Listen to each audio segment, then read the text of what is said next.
Glass तोच, pack तोच, पण मद्याच्या ब्रँड संदर्भातली महत्त्वाची बातमी आहे. कारण मद्यप्रेमींची झिंगच उडवणारी एक माहिती समोर आली आहे. देशातले काही लोकप्रिय मद्य ब्रँडच्या विशिष्ट उत्पादनांवरती मोठी कारवाई झाली आहे. Old Monk, Royal Challenge, Antiquity Blue आणि बॅकपायपर सारख्या ब्रँड्सच्या काही प्रकारांमध्ये कृत्रिम फ्लेवर्स आणि रसायनांचा वापर झाल्याचा ठपका ठेवला गेलाय. FSSAI अर्थात भारतीय अन्न सुरक्षा आणि मानक प्राधिकरणाच्या तपासात नैसर्गिक परिपक्वता प्रक्रियेच्या ऐवजी कृत्रिम स्वादाचा वापर झाल्याचं नमूद करण्यात आलंय.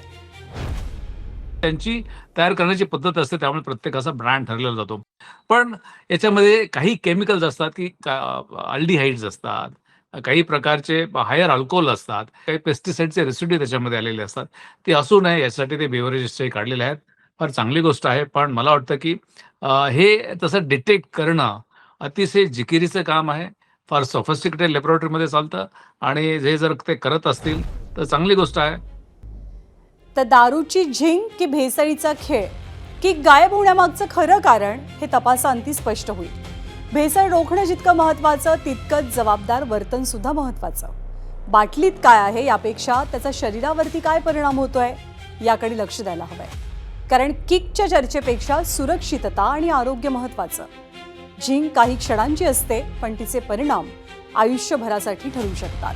त्यामुळे काळजी घ्या, सावध रहा.